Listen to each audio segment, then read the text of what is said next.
Ladies and gentlemen, would you please remain upstanding as a mark of respect for our American visitors for the playing of their national anthem.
Ladies and gentlemen, on behalf of the promotion of the Newcastle Winfield Motordrome, welcome along to our Boxing Day special.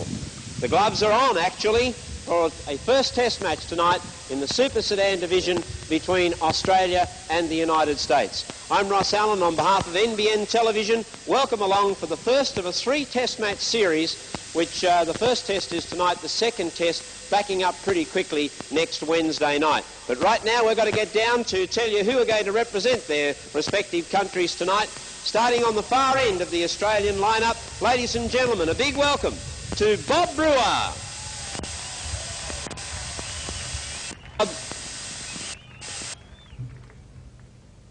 We'll get around here. Merry Christmas to you, and I suppose it's a very important occasion to represent your country against the Americans, but something not new to you.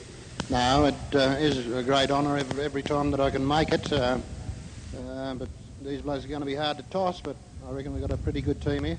All right, cars on fire tonight? Well, we hope so, yeah. Good luck. Thanks very much. This man's certainly been on fire in the last couple of weeks. Ladies and gentlemen, Don McEwen. Don, good luck tonight, because these fellows are going to be hard nuts to crack. Yeah, they sure are, Ross, and I think we'll knock them over all right. We run pretty good as a team. I've been in New Zealand with John the last couple of seasons, and we're right up in our motor racing skills at the present. You'll be super happy with your form so far. Yeah, very happy with the car. I run at Granville the other night and took 8 seconds off the 8-lap record, so I was very happy with that, and the car will go good tonight. Do it again tonight? Sure. Okay, moving down the line to one of the Pine family driving for Australia tonight. It's Ron Pine. Ron, good luck tonight in this test match series. We're now down to teams racing, and this is something that you do pretty well. Yeah, first of all, I think we're going to win because we're going to drive as a team, and what a team we've got this year. I think we had a little bit less than a team last year, and we got beat by a pretty good team, but we've got a better team tonight, and I think we're going to whip their butts.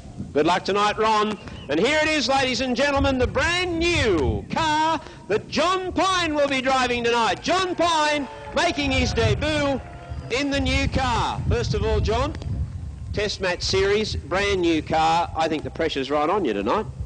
Well, we come here to race, Ross. We didn't come here to see how friendly they were. So tell us very quickly about this brand new car. Well, we brought it out last Saturday at Parramatta, and Don broke the 6-lap record, and we're on his tailgate, so it should be super quick, but I think they've got a different rule book to ours. My rule book must be different to the American one, but let's wait till the end of the night and see whose rule book's right. Okay, I'll give you the 20-cent coin. We'll be back to do the toss a little later on. Ladies and gentlemen, they're about to race for the first time in Australia on their current tour season. So let's give them a very big welcome. This very professionally presented American team, headed up by John Soares. John, come on over. And a big welcome back to Newcastle. How are you? Oh, I'm fine. I'm happy to be back. It seems like I just left, so... Now, these cars look absolutely super. Congratulations on their presentation. They look great. Can they go fast? Well, I'm sure hoping so. We spent a lot of time trying to get them that way. We did end up in a rain shower today and had some problems with the cars starting because we left them out in the rain, but we'll get through that tonight. Good luck tonight. Thank you very much. Now the rest of the team in car number 2 tonight, ladies and gentlemen. He'll be a hard man to beat. Charlie Schwartz. Charlie, welcome back to Newcastle. It's great to have you here.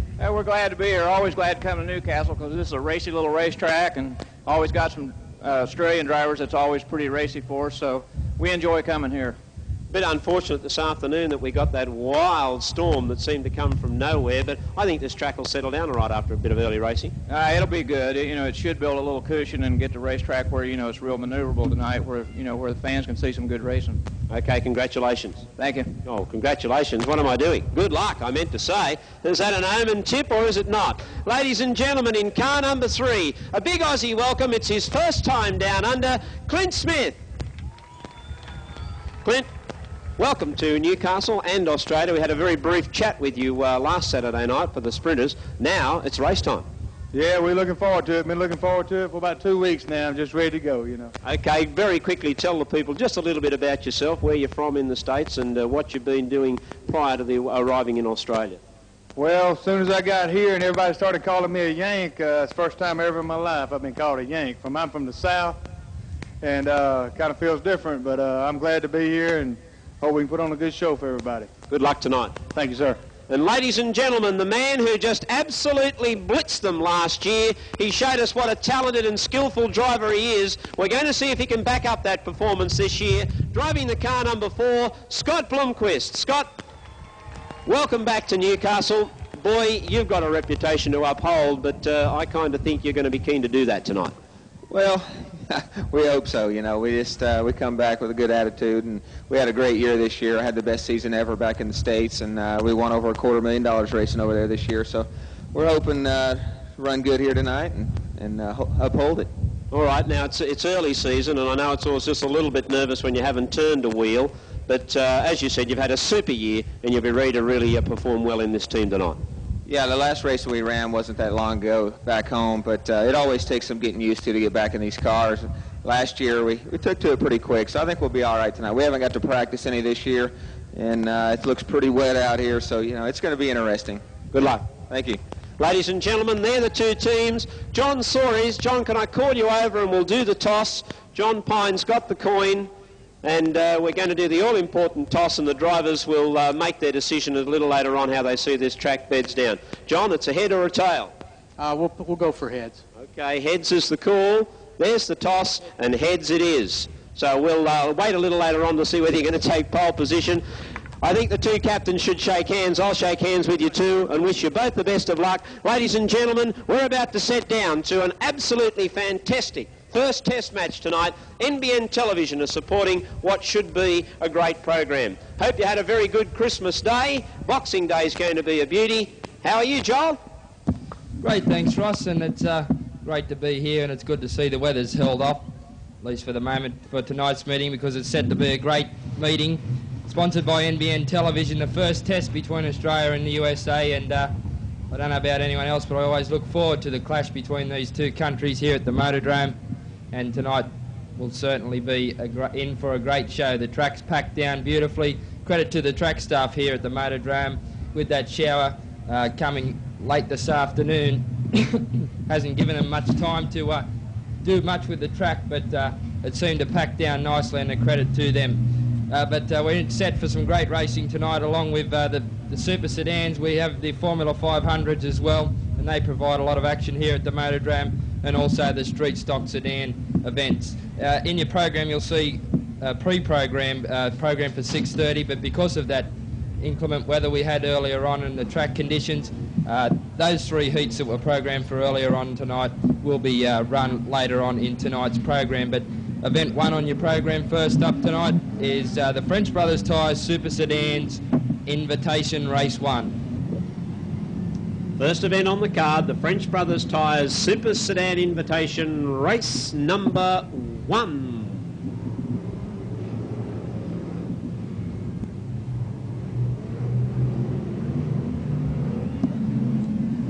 On their way in the opening event and getting away well on the outside, Darryl Pine. Going up very quickly too is Paddy Wood. Now let's see how they're handling this track.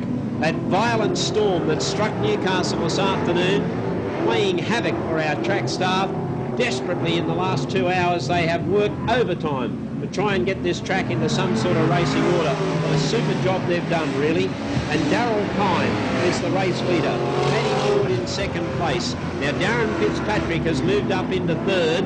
Robert Carrick in 4th place. Brian Watts, the early pole sitter, has dropped back to 5th. And then Loadsby, followed by the Canberra driver Robert Burke. But it's all Darryl Kime. The Dubbo driver Paddy Ward in 2nd place. Darren Fitzpatrick running 3rd. You get so used to calling a driver the one name for so long, but that's young Darren Fitzpatrick in 3rd place, doing a pretty good job of it too, as the race has 7 laps to unfold. But it's Darryl Kime in car number 20 that seems to be making the best of the conditions at the moment. He's got a nice line. Oh, as I say that, he drifts a bit wide going into turn 1, 2, and that allowed Paddy Ward to get up on the inside, but didn't quite have the power to squeeze through and take up that 1st place. He's still got the pressure on Kime as they come out of 3-4. Now he goes underneath Kime. A good passing move in the conditions. Paddy Ward's moved to the front. Kime in 2nd place now. He's being put under a bit of pressure by Fitzpatrick in the 4 car. Those 3 cars have skipped away a bit from Carrick, who's in the 16 in 4th place. But Paddy Ward in car 24, the Dubbo driver, he's seems to have got these conditions worked out at the moment. He's just starting to open up a bit of a break on 2nd place, being held down by Darryl Kime in the pink and white number 20 car. Fitzpatrick in 3rd place at the moment in car number 4. Then I get back to the 16 of Carrick, the number 5 of Garrett getting clear as well. But at the moment it's the 24 of Paddy Ward that leads the way. And Paddy Ward coming into main straight away, just out in front. We've got Darren Fitzpatrick up to 2nd, then Darryl Kime is 3rd, but we've got a red light on because car number 50 of Craig Davis has got no steering. He's been trying desperately to come down off the track, and he's just going to have to angle his way down. Now he does so. A bit unfortunate that the race had to come to an end, or had to come to a stoppage. It's not an end as yet. But Craig Davis was trying hard to try and work his way off the track, but couldn't do so. Coming down main straightaway, Paddy Ward the leader. In 2nd place, Darryl Kime. 3rd place is Darren Fitzpatrick. Then comes Robert Carrick. Now Peter Garrett has moved up into 5th place, and the stoppage may help him. But down back straight away, the driver from Dubbo, Paddy Ward, has a pretty handy lead at the moment. Seems to be handling the track conditions superbly. Paddy Ward in front of Darryl Kime, then Stu Robertson, followed by Robert Carrick and Peter Garrett. Top 5 cars strung out nose to tail, but they are dominating the race, and Paddy Ward is the man who's doing the better. Now, Darryl Kime in 2nd place, got up very high in turns 3-4, but came back down all right just in time to hang on to 3rd place in front of Darren Fitzpatrick, who's driven well. Darryl Kime edging a little closer to Paddy Ward as they go into turn 3-4 and down main straight away. I don't think he's any real threat at the moment, but I think he's going to try and have a lash at getting Paddy Ward in these last couple of laps. Paddy Ward leads. Darryl Kime sliding into turn 1, lost just a little bit there. Now he puts the foot down, gains a little bit more ground on Paddy Ward. Now drives down into a low line, coming out of the main straightaway. One more lap to go. I think Darryl Kime's going to have a go at Paddy Ward in this last lap. Paddy Ward the leader. Darryl Kime trying hard. He wants to really get a shot at Paddy Ward on the inside. Tries to edge a little bit closer going into turn 3. Keeps the foot planted down. Drifted up just a little bit high and lost the advantage to power through on the inside. Paddy Ward is first. Darryl Kime is second.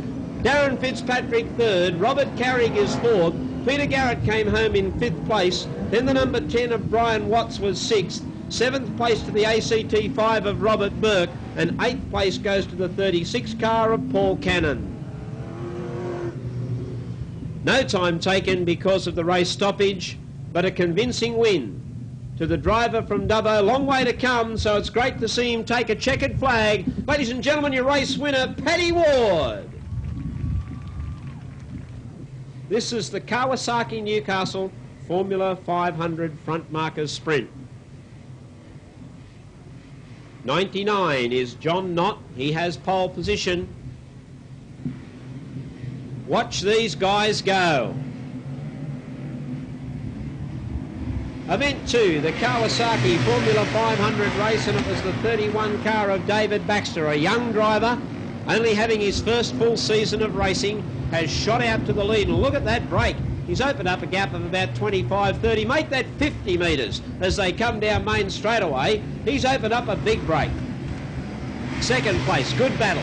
The 99 of John Knott and the 28 car moving up on the outside, that's Paul Murray. Murray now goes up into second place. He's driving well and it looks a very nicely prepared car. But wow, no catching David Baxter. They gave him the green light and he said, catch me if you can. Paul Murray in second place. Third place being held down by the 54 car. Now that's Colin Sibra. But no catching race leader David Baxter. The young fella's going to notch up his first win. He's got the foot planted down. He's going hard and strong. Paul Murray can't get anywhere near him. And Colin Sibra can't get around Paul Murray. But look at this, 1 lap to go. He's going to start lapping cars. I haven't seen this in a long while. A 5-lap race in a Formula 500. I don't care what division you talk about. He's going to move up and almost put a lap on cars. David Baxter coming into main straight away in the yellow car number 31. He will lap 1 car and take the checkered flag. Whoa, look at the race on for second place. Paul Murray, Ross Gilson coming up on the inside. He makes a dive, but Paul Murray is second. Ross Gilson is third. Then came Colin Sibra, followed by John Knott. And then the next car through was Tony Nichols. A winning time of 1:23.946. And a very convincing win to the 31 David Baxter.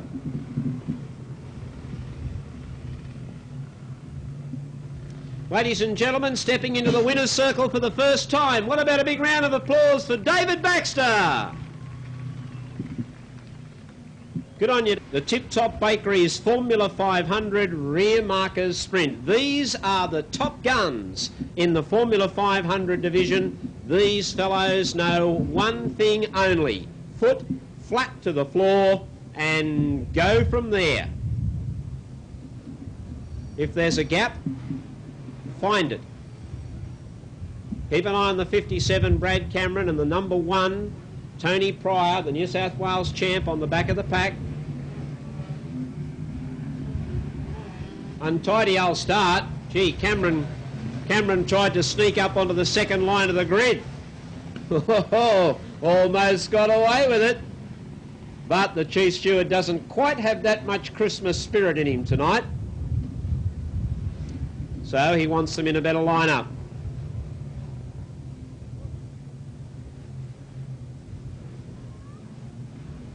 So coming into turn 3-4 for an attempted start. Event 3, Tip Top Bakeries Formula 500, away they go. These are the top guns. And the car number 42 of Rich. Oh, one right into the wall of 42. The wheel came off the front end and over he went in turn 1. That was a big tumble. We need to check the ambulance on that driver. A very heavy roll for car 42. Richard Moore.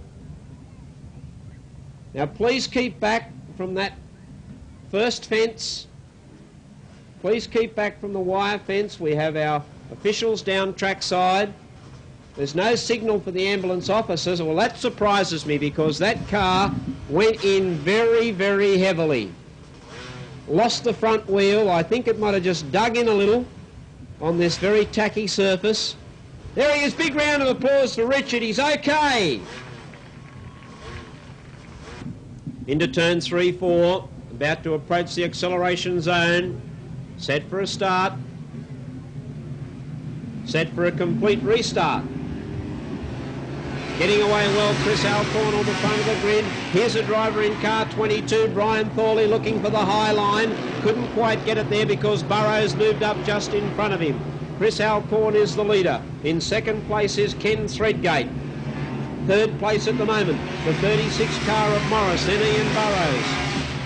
Followed by the 22 of Brian Thorley, then the 21 of Gary Thorley. Brian Thorley's the one that's making the move in the white car number 22, but he needs to make a bit of a move. And also coming through the pack, the white number 1 of Tony Pryor. He's starting to shoulder his way through the action. Get out of the road, he says. I need some space to move. And he's trying to find it through on the inside of Ian Burrows. There he goes, up on the inside of Burrows. He's up into 6th place at the moment, about to have a crack at Gary Thorley. Tony Pryor, the man making the move in the centre of the field, goes up on the inside of Thorley. No, he doesn't. Thorley comes back at him. He's making it tough for him. Only a lap to go. We better get back to the leaders. Chris Alcorn's the guy who's out in front. Second place is Ken Threadgate is gone. And Brian Thorley did a super job to miss him on the inside. Almost got a clip on the wheels there. Here's Paul Morris coming up to the Threadgate car. He goes around it. Pryor goes around it as well. But down to take the checkered flag, and Chris Alcorn, a good drive. Alcorn is first. Brian Thorley, a good drive for second. Tony Pryor got up for third place. What a run he made over the last couple of laps. 36 Paul Morris, and then came the 41 car of John Smith and the 27 of Ian Burrows. And a winning time to Chris Alcorn, who drove well to hold the pack at bay, of 1:21.462. Assembled for the first qualifying heat, event 4 for Apollo batteries. And this is the street stock division. For those people who are new to our Motordrome tonight, these cars are stock standard. The body shape is not to alter. The tyre size is not to alter, and you can only have very few modifications to the actual engine of the car. So it's a very, very cheap form of motorsport, very competitive, and you'll see that as they set to charge in the first qualifying heat. Away they go, and the 32 car of Bruce Johnson making a great start from his pole position. Car 142, Chris Everly, getting up on the inside for second spot, and car 22, Mark Everly, driving through, snatching third place away from the 61 car driven by Jared Cerrone tonight. So it's Bruce Johnson in front of Chris Everly. Mark Everly is next. Jared Cerrone holds down fourth place in the 61 car. There's the number 11 car pulling a nice inside pass, and that's Alan Brumby to move him up into fifth place, and Jason Owen has dropped back to sixth. 4 more laps remain. Bruce Johnson's got the lead. Yes, but he's being put under a bit of pressure now from Chris Everly in second place at the moment. Everly starting to get onto the back of Johnson now as they come out of 1-2. He tries to attack on the inside, but he holds off and down the back straight now. He has a shot at him, and a good drive too. Drives underneath Johnson as they come into turn 3-4. It's Chris Everly now in the car 142 takes up the running. Second place Johnson in the 32, then a bit of a gap back to a wall of drivers led by Mark Everly in the 22. Jared Cerrone's next in car 61, then the 11 car of Alan Brumby can't quite get past Cerrone. But out in front, the 142 of Chris Everly, he skipped away now and opened up a bit of a break over the 32 car of Johnson in second place. Then a similar gap back to the 22 of Mark Everly in third place. Jared Cerrone now starting to make a bit of ground on Everly too now and put the pressure on him for third place. Behind him, Alan Brumby, and now Brad Goman in car 59 starting to join in that fight for the third place. Those cars starting to bunch up now, all the interest being in third place at the moment, being held down by Mark Everly in car 22. There's only 1 lap to go though now, and Mark Everly in the 22 holding off Jared Cerrone, the 61 on the outside, looking for the move. Alan Brumby there as well, and Goman now in the 59 comes underneath. So there's these Ford cars all getting for that third place. There's only half a lap left to go now. Alan Brumby gets a split. He tries to go underneath Jared Cerrone. Your race winner is going to be the 142 of Chris Everly. He takes it out. Second place will go to 32 of Johnson, but the third place, the 22 of Mark Everly, holds off the 61 of Cerrone is next. Then Alan Brumby in car number 11, the 59 of Goman. 38 car of Jason Owen across the line next to 77 of Smith. 29 car of Jones. And the 3 others tailed off at the rear of the field. The time recorded, 2 minutes 7.888. 2 minutes 7.888 for your race winner, Chris Everly. Check down at the placings for the first qualifying heat.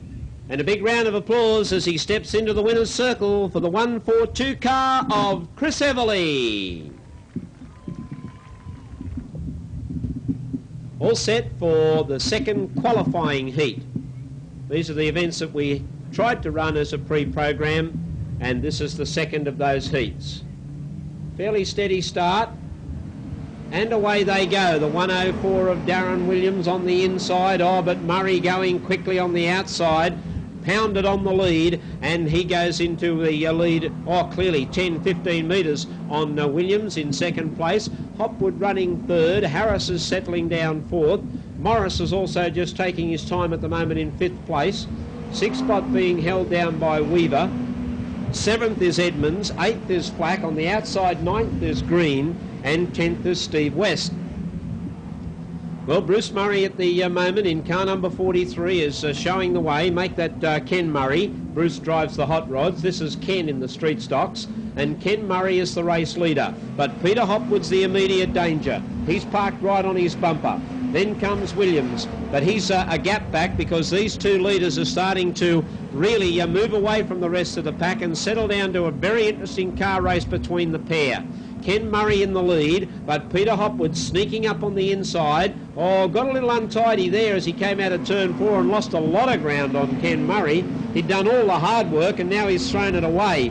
Gary Morris moving through on the inside of Williams, slowly but surely. Morris making his way towards a prominent position, the top two. He's now out of the pack and up into third spot. Williams is back to fourth, but it's Ken Murray settling into the groove at the moment. He's got clear of Peter Hopwood. A big gap back to Gary Morris. Now Bill Harris has worked his way up into fourth place. Williams is up very high, and that's allowed Weaver to come through. It's also allowed Gerard Green to come through, and he's losing positions rapidly. Darren Williams dropping right back through the field.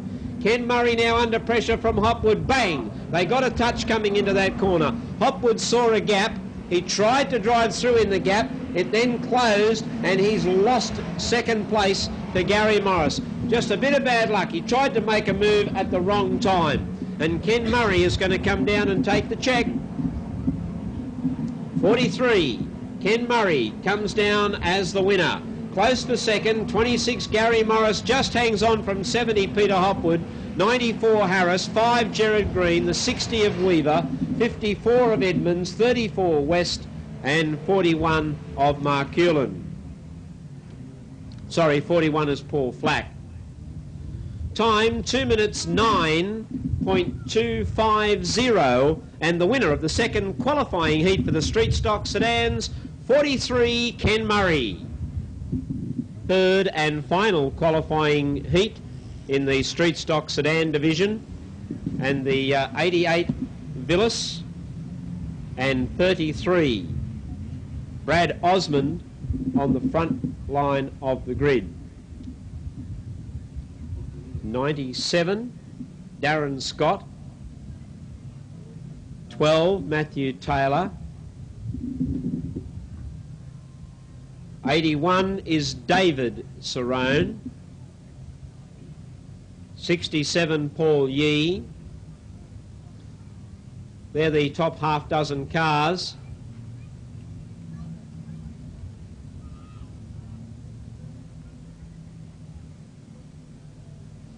So coming into Main Straight, we just had a little bit of track preparation there. We couldn't get them away to a start. We will next time round. And Dean Villas and Brad Osmond on the front row of the grid. Back in the pack, Alan Drummond and John Perkins.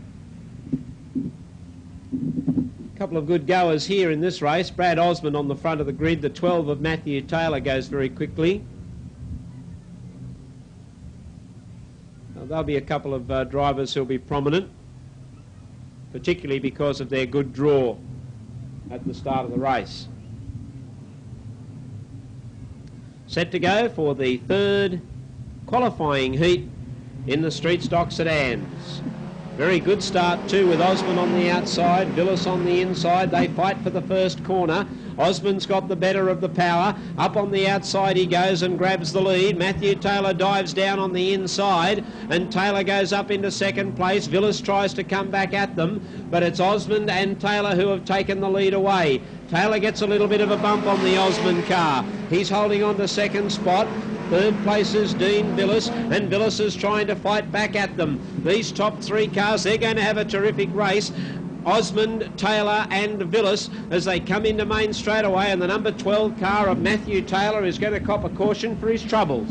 Yes, Osmond out in front at the moment in car 33, but Taylor driving very hard indeed in second place, and he's trying desperately to get around Osmond, and Villas in third place, not losing much ground to those two top cars at the moment in third place. Fourth place, a bit of a gap back to Darren Scott, and then the 67 of Paul Yee. But Osmond now's kicked away a bit over Taylor. Taylor got a bit untidy coming out of turn 3-4 and lost a lot of ground. And that allowed Osmond to skip away a bit out in front. Taylor in second place still. Willis now in third place. Now Scott drifted high in fourth place and lost a lot of ground and had a bit of a connection with the fence. But he's in fourth place at the moment. Down they come with 2 laps to go into the slower traffic at the moment. Osmond now still in front. Taylor now starting to get a bit closer now. Tries to get on the inside of him, but there's no room through there. Osmond still holding on that first place. Willis in third place at the moment in car 88, and then Scott back in fourth place in the 97. But down they come with only 1 to run, and it's the 33 of Osmond. Out in front, he's held on from the start so far, but whether he can hold on to the finish, he's opened up a bit of a gap going into the last lap over Taylor in second place. Willis trying to get on the inside of him, but down the back they go with only half the run, and Osmond looks like he's got this one covered. He's just got to negotiate turn 3-4, and he's got a good line coming into there. Taylor gets a bit closer, but not close enough, and it's the 33 of Osmond first, Taylor second in the 12, the 88 of Willis across the line in third place. Fourth place goes to Darren Scott in the 97, then Alan Drummond in the 117. The 81 of Cerrone across the line next. And the 87 car past him is Brett Cotton. The time recorded for the race, and a very quick time too, the quickest of the first 2 heats. 2 minutes 2.516. 2 minutes 2.516 for Brad Osmond, the race winner. The Cardiff Wreckers Stock Car Tap Tap Derby. Verkoff and Winden have the front row of the grid. Patmore in car 5, Michael T in 95. Set to go, and they're racing in the Stock Car Derby. Keep an eye on this back marker, the number 1 car of Brendan Myers. Jones going up very quickly too in the 45 car, but Mick Verkoff, he will be a hard man to catch because he drives very well in this division too. There's the first of our spin-outs over in turn 2, and it was the 44 car of Coleman. There's Patmore unloading Winden in the 77 car, but he keeps moving, but he lost a lot of places. There's Brendan Myers spinning out Michael T right in the middle of main straightaway. Back in the pack, look at the push, look at the action. The number 14 car of Horton's about to be unloaded. There's Brendan Myers getting rid of another one. Here goes Darren Horton. Bye-bye, Darren. Andrew Clark. Oh, John Patmore almost got him. Up on the outside comes Patmore. Down on the inside is Clark. Forget the race leader. He's flown the coop. There's Clark getting rid of Patmore. Nice spin out. But Brendan Myers gets up on the outside and goes up into second place. Mick Verkoff is unloading a car here in main straightaway. Hey, the stock car boys have got it tonight. Mick Verkoff, the leader. Brendan Myers second. Andrew Clark's getting back into the action to try and chase out after Brendan Meyer in the number 1 car. But our race leader, Mick Verkoff's only got 4 laps to go, catching up to some of the slower cars and trying to push them out of the road. John Patmore's trying to get back into the action. He's really working away. Are they stuck together, those 2 cars? Michael T has gone for a spin. Out of the action. Mick Verkoff, I'd say, will get rid of John Patmore here right now. Bye-bye. No, well driven, John Patmore. He's lost it. A little bit too much overcorrection. There's Brendan Myers getting rid of Coleman. That's the second 360 for Coleman. Whoa, blackout in Brendan Myers' car. Who turned out the lights, said Brendan. Where am I going? He's still giving it plenty. Go, Brendan, keep it going, boy. They're going to give him the black flag, but he can't see a thing. Everything's black to Brendan. He don't know where he's going. Brendan Myers is driving with his eyes shut.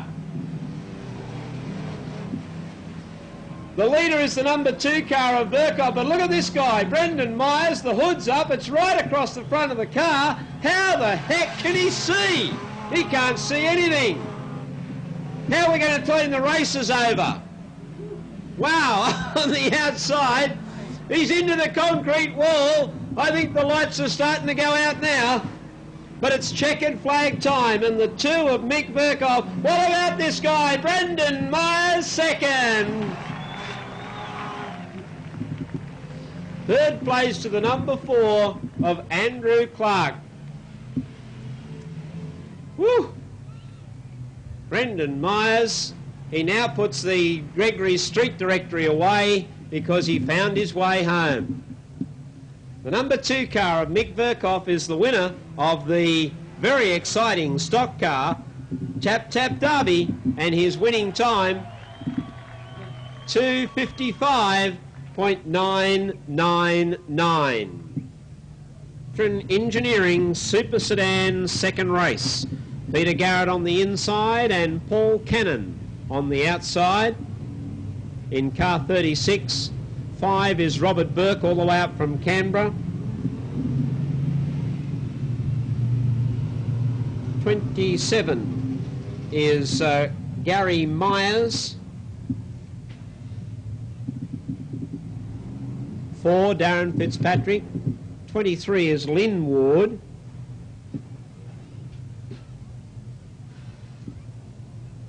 16 is Robert Carey. 24, Paddy Ward. He did well in the previous. Set to go. This is event 6, the Tetron Engineering Super Sedan race number 2. Garrett got away well. Cannon tucked down straight into second place. Robert Burke is running third, and then Gary Myers in 4th spot. Darren Fitzpatrick is 5th. Up on the outside, Paddy Ward goes into 6th place. Gee, he's driving well tonight. Down Main straight away, and it's Peter Garrett, the race leader. Second place is Paul Cannon. Third, Robert Burke. Then Gary Myers. Paddy Ward's worked his way up to 5th place. Oh, Fitzpatrick in a little bit of trouble going out of turn 2. Sorry, Paul Cannon it was. In a bit of trouble going out of turn 2. But it's Peter Garrett. And let's hope Peter can keep it all together and see if he can manage to win a race here at the Motordrome. Always seems to be fraught with bad luck. We might be putting the kiss of death on him. No, you go for it, Pete. See if you can take out this race. Yes, he's doing very well at the moment, Garrett, but he's starting to be put under pressure by Cannon, who has a touch with the wall as he goes down Main straightaway, which made him lose a bit of ground.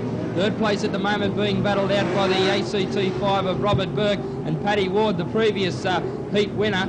Right on his hammer now, looking to move into that third placing, but he can't quite get around Burke, who's got a nice line about mid-track, and he's going to make Paddy Ward work his way around the outside. But back to the lead, and it's Peter Garrett in car number 5 now being put under pressure by Cannon. Cannon looks to dive under the inside. He tries to get him, but can't quite get him there. Garrett holding on nicely. He's got a nice tight line too. Cannon lost a lot of ground in car 36 now, but seems to pick it up as they go down the back straight. Burke still holding on to third place at the moment in car number 5. Fourth place being held down by Paddy Ward, who can't quite get around Burke. We've got Fitzpatrick just on the apron of the track. I don't think that's going to bring the race to a stoppage as they keep going on, and it's Garrett who leads the way. Yes, Garrett out in front. Second place, Paul Cannon. Robert Burke holding on to third, and Paddy Ward chipping away behind him. Trying to put the pressure on the outside now, Paddy Ward. Robert Burke on the inside. Paddy Ward switches down low. Hasn't quite got the position to get him. Paul Cannon's having a crack at Peter Garrett up front. We've got a couple of interesting battles going on. The 5 of Garrett, the 36 of Cannon, and then the 5 of Burke and the 24 of Paddy Ward. Down Main Straight, 2 more laps to go, and Peter Garrett the leader from Paul Cannon. Here's Paddy Ward right behind Robert Burke as they go charging through turn 1, 2. Ward moving up on the outside again, goes up on the outside of Burke. Burke on the inside, Ward on the outside. 1 more lap to go. Good drive by Paddy Ward. He's driving very well tonight, that Avo driver from the Central Western District of New South Wales. He's moved up into third place. But Peter Garrett, he's going to do it. At long last, Peter will come in and take a checkered flag. Peter Garrett is first. Second place goes to Paul Cannon. Third to Paddy Ward, a good drive. The 5 of Robert Burke was fourth. The 20 of Darryl Kime. Then 27 Gary Myers. A long way back to the 23 of Lynn Ward. 16 Robert Carrig. And 2 of Loadsby with the 10 of Brian Watts. And the time, 2 minutes, 49.351, and let's hear a big round of applause for Peter Garrett. change to our program here with the first of the consolation heats for the street stocks on the card tonight. Our pit gate is still open. I guess we've got a driver who hasn't buckled in safely and hasn't put the helmet on at this stage.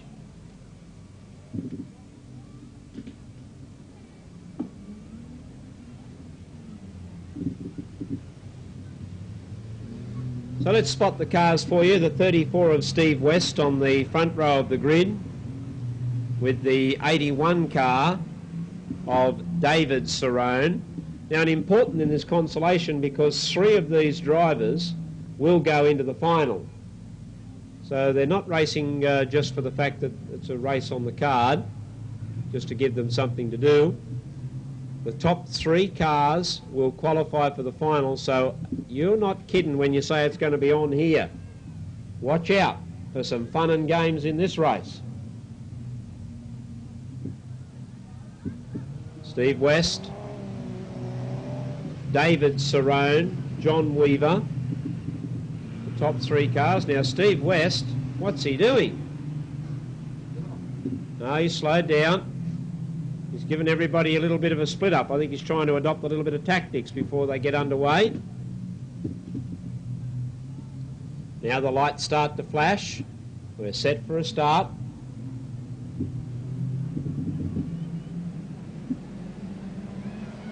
Steve West away well, so too David Cerrone. Then comes the 60 car of John Weaver down on the inside. But Steve West, who looked determined to try and set a good pace up front, is trying to do that. Now coming back in the pack, the number 11 car of Brumby, he's making a fast forward move. Moved up into about 6th or 7th place, up on the inside of Harris. Harris has a little bit of a nudge back at Brumby. Brumby goes up on the inside, bumps into Harris again, losing a lot of ground, Brumby. In fact, going up on the inside, realising he's not going to get those top 3 positions, so he's not going to put any more effort into the race. The 34 of Steve West from the 81 of Cerrone. Then comes Goman, Brad Goman in the 59 car doing well, going up on the outside of Cerrone. Cerrone on the inside, Goman on the outside. Then we've got Weaver holding down 4th place, and on the outside behind them is Alan Drummond looking for a high pass but not being able to get it. Down Main straight away, and Steve West is the leader, followed by Goman. Then comes Drummond, behind him is Cerrone, and then comes Weaver. Down back straight away, West is going to start to come under some pressure from Goman. Goman moves up a little closer. West has got the lead, but can he hang on? Down Main Straight, 2 more laps to survive for Steve West. West in front of Goman, followed by Drummond. Here's the trouble in the Main Straight away with the 77 car of Smith, and the 94 car of Harris is going to be given the black flag because he's deemed to have caused the inconvenience to Gary Smith. None of his fault, and Harris is the man who's going to be presented with the flag. Only trouble is it's one solid colour, black. He was given a caution the lap before, so the steward said enough's enough. Not David Cerrone, he's okay. He didn't. Oh, he's got a radiator problem, but he's starting to. Radiator boiling. 94 Harris is out of the race.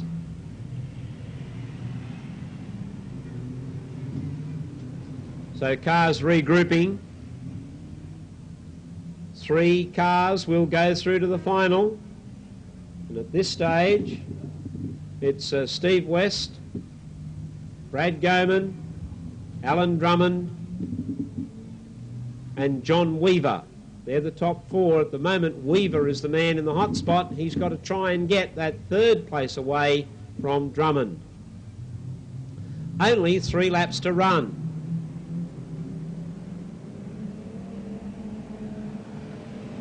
Right, Steve West away well. Goman gives it the power on the outside. West on the inside, Goman on the outside. Then comes Drummond in that all-important 3rd place. Oh, here's a battle for the lead. Goman's got the lead now. Steve West in 2nd spot, trying to hold on to that lead, but he can't do so.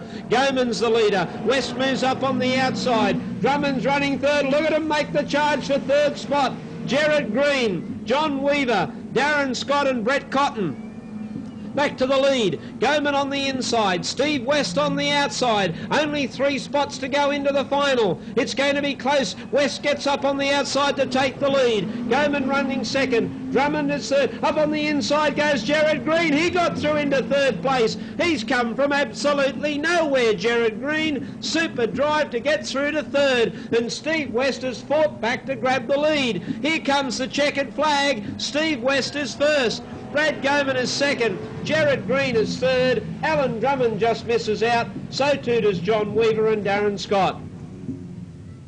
Very competitive race. This street stock division always is competitive, and a win to Steve West, who came from absolutely nowhere after being passed by Brad Goman to grab the lead and take the checkered flag, the winner of the first consolation heat, Steve West.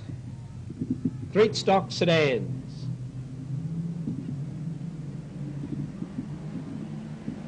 And the green flag sends them away, and Darren Williams got away to a good start. Brown trying to squeeze through the middle. Now it's going to be on again. Only the top 3 cars go through to the final.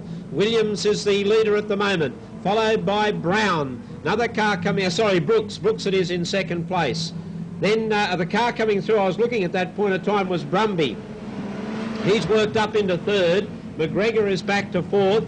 Car number 41, 7 and 16, 3 of them in a tangle up here coming into main straightaway. And the black flag goes out on car 41. Paul Flack onto the infield.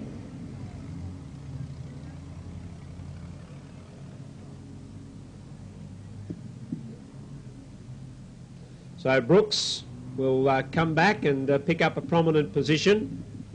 So too will Williams and Brumby. They're going to be the top 3, but the pressure is right on because only 3 go into the final. Williams moves up. Then Brooks and McGregor. Brumby, Perrington, Jones, Jared Cerrone. Gee, he'll be anxious to get up there in the top 3 spots to get a start in the final.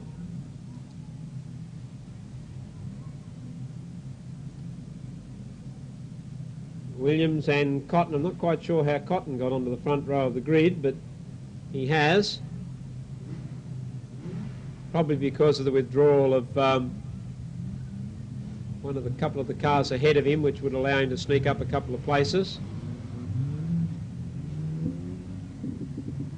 So Williams will cart them around on the pole position again. Cotton on the outside of him, and then McGregor and Brooks. Brumby well poised to make a strike on the top 3.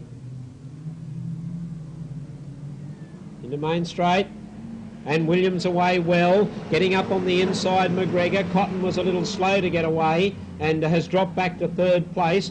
Brumby goes up on the inside into 4th spot. Brooks has dropped back to 5th, so the pressure's right on him, and he feels that pressure, goes round the outside of Cotton, and they're running 3 wide going through turn 3-4. Williams is the race leader. Yes, Darren Williams in 104 out in front at the moment. 2nd place being held down by the 45 of McGregor. Then comes the 51 of Brumby that goes up on the inside now of McGregor to move into 2nd place. And he's keen to get out of that 3rd spot because it's the 79 of Brooks in 4th place now. He's starting to put the pressure on 3rd place McGregor. McGregor very high on the track, and that allows Brooks to come underneath McGregor and take up that 3rd spot. But it's Williams in the 104 out in front. He's quite comfortable leader at the moment. Brumby in 2nd place now. He set sail after Williams in front. Brooks in trouble as they went down the back straight. He seems to have mechanical problems, maybe even a flat tyre, and he's dropping back through the field very rapidly. Now McGregor's gone back into 3rd place. 4th place is Jared Cerrone in car 61. Now he's going to try and get that 3rd spot away from McGregor. Around the outside he goes, down the back straight with only 2.5 to run, and he moves into the all-important 3rd spot in front of McGregor. But out in front, it's the 104 of Williams. He still leads away from Brumby in the 51. Brumby putting all the pressure on at the moment. They've only got 2 laps to go. Brumby still in 2nd spot. I'd say he'd be happy just to sit there, not to make any silly mistakes and spin out, because he's quite safe in the 2nd spot.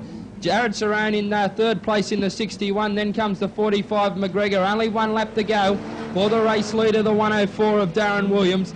Second place being held down by Brumby at the moment. Then third place Cerrone in the 61. Those top three drivers will go through, barring any mishaps. Just out of the top three, the 45 McGregor, but down to the last corner, and it's Williams that's led the way, and he's going to take it out. The Williams in the 104 takes it out. Brumby second, the 51. Then comes the 61 of Jared Cerrone. The 45 McGregor next, just missing out. Also the 92 of Jones, 21 Perrington, the 52 of Cotton, 16 of Harlan, and the last driver across the line, the 67 of Paul Yee. The time recorded, 2 minutes exactly, .008. 2 minutes exactly, .008 for the winner, Williams. Cars starting to grid up now for the manual transmission stock car. Tap Tap Derby, this is race number 2 for them. Grant Johnson, John Jones, 2 cars on the front row of the grid. Set to go and racing. Darren Horton got away well in the blue car in the centre. He's raced to an early lead. Gee, he'll be very hard to beat now. Darren Horton out in front and highballing. In second place at the moment, Jones in the 45 car.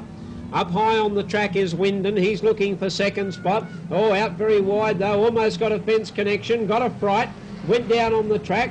Started zigzagging and fishtailing and has dropped right back. 14, Darren Horton, the race leader. Jones is running second. Now Michael T, he's about to hook onto the number 18 car just ahead of him. Just missed out on getting onto his bumper there, however. So I'd keep an eye on the 95 car of Michael T. I think he's about to do some pushing and shoving if he can get to the lead. 14, Darren Horton is the race leader. In second place, the 45 of Jones. But they're not making any impression on the leader. In fact, they're starting to pick up some of the slower cars. They'll push them out of the road. Gillen in car 18 is running third, moving up on the outside of Jones, and then Michael T has dropped off that initial challenge that he was making on Gillen. He's dropped back about 20 or 30 metres. Now here's Gillen moving up to Jones. Up on the inside of him he goes. Jones was more intent on spinning out the car in front of him. Bang! Michael T went headlong into him. And Jones lost second placing in his spin out of that car. It cost him 1 spot. And they're strung out at this stage. How'd you like to be in that car, trapped Johnson sitting there? Bang! There's Jones, straight into him. Now he was the guy that spun him out. He spun that car out in the previous lap, and now he's wiped him out.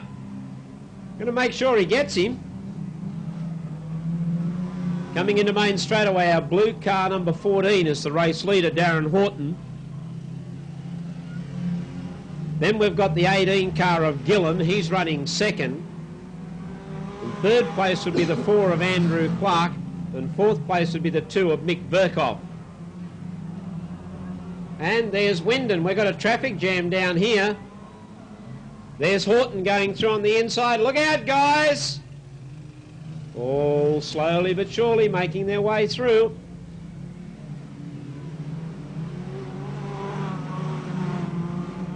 It's like a little chicane up there, isn't it, in the Grand Prix race. There goes Gillen, spun out of second place. That's a good move by Clark.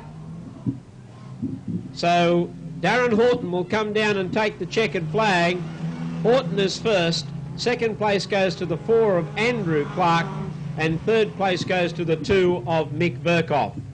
Let's check that winning time for Darren Horton in car number 14.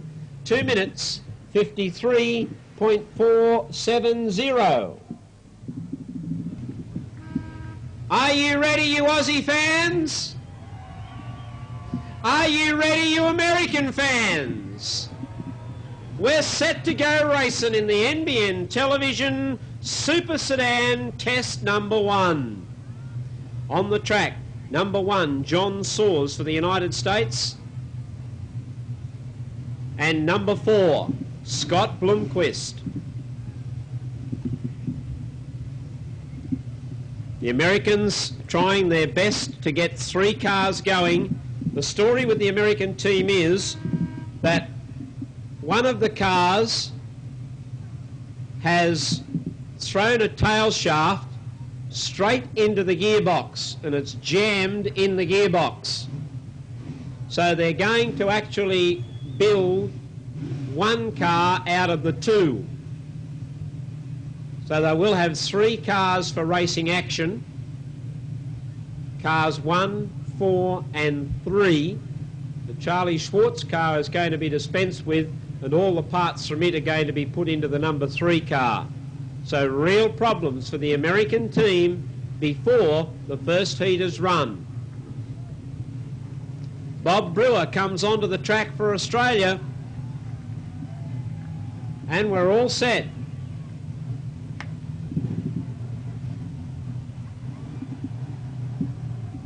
John Soares is in 1, Ron Pine 2, Bob Brewer 3.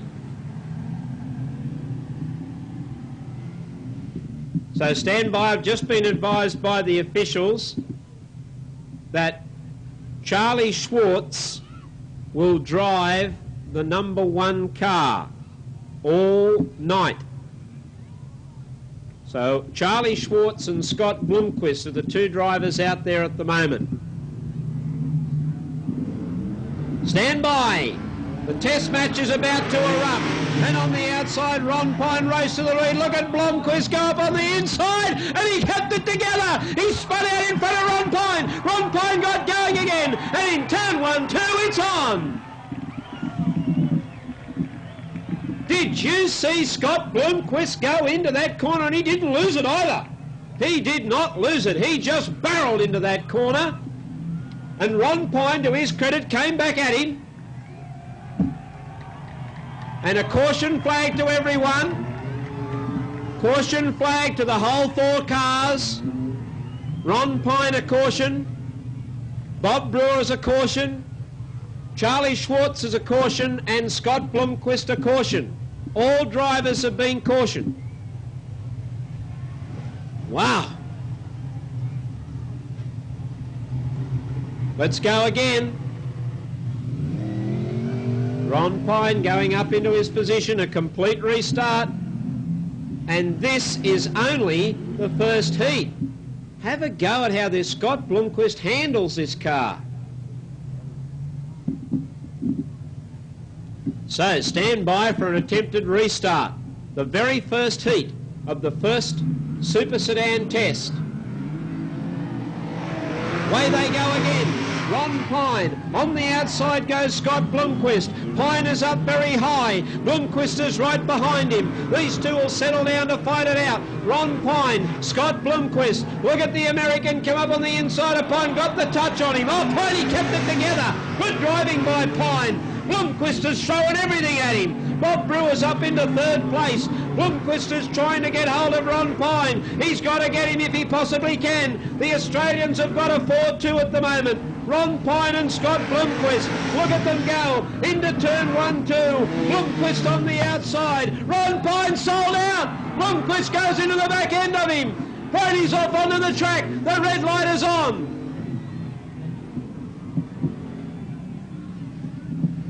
A restart. Bob Brewer's in trouble. Brewer onto the infield. He's got problems and he can't be replaced because the race has started. And Brewer looks to have steering problems, and Ron Pine will be sent to the rear of the field.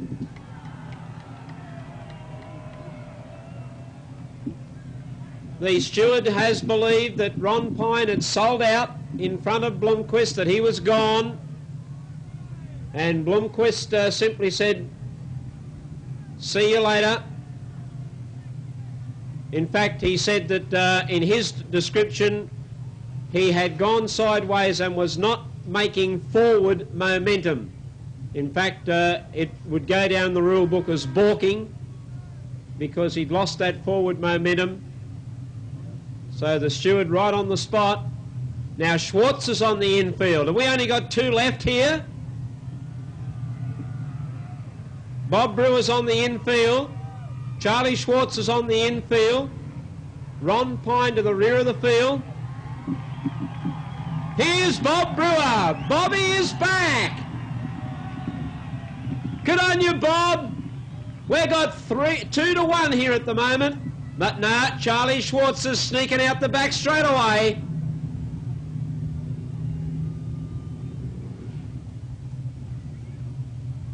So round they go. They've got 2 minutes.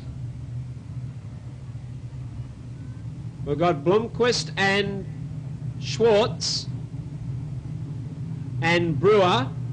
Now I think in the order it'll be Blumquist 1, Brewer 2, Schwartz 3 and Pine 4.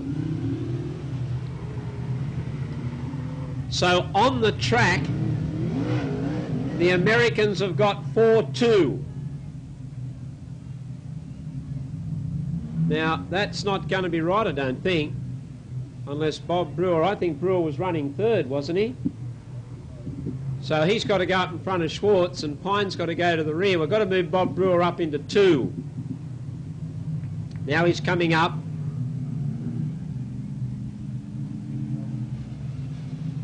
Brewer up into position 2.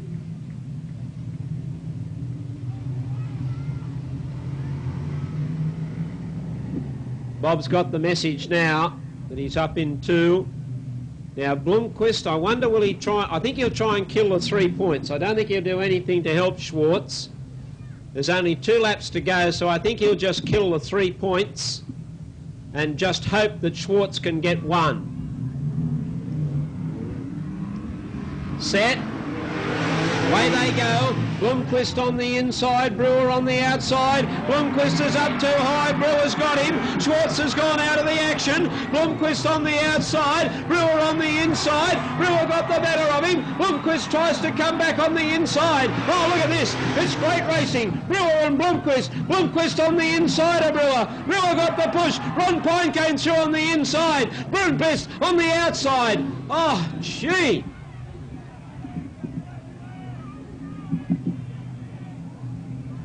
Two to go, and this time Scott Blumquist to the rear.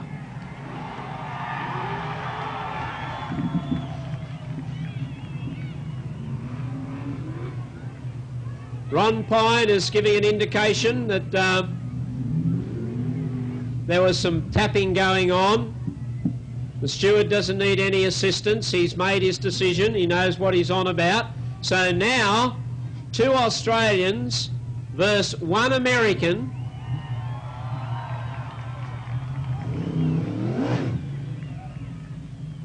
Brewer and Pine. Now, Bobby Brewer, front right-hand tyre, is it?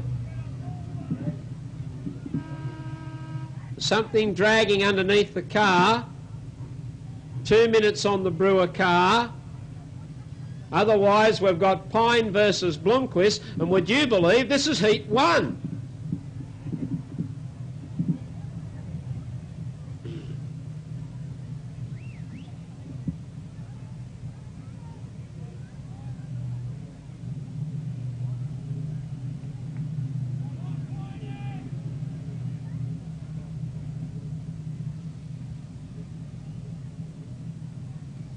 So Bob Brewer and Ron Pine will be on track with Scott Blumquist, and Blumquist is just not backing off at all. He's powering particularly into turn 1, 2. He's just planting the foot flat to the floor. What's this? What's this? No substitute. The race has started. Number 1 car is the only car that's allowed to come back out if it can make it. If it can't make it, no, there's no substitute. But I tell you what, pretty big effort to get the car going under the circumstances.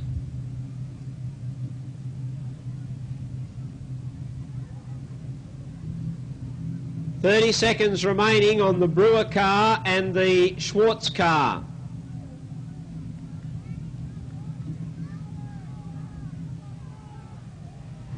Plenty of excitement, and this is only the first heat. Pine is ready, Blumquist is ready. Time running out for Brewer. He's here!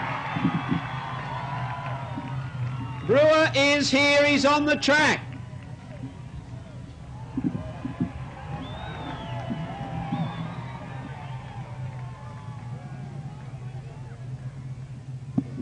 Now the 2 minutes is up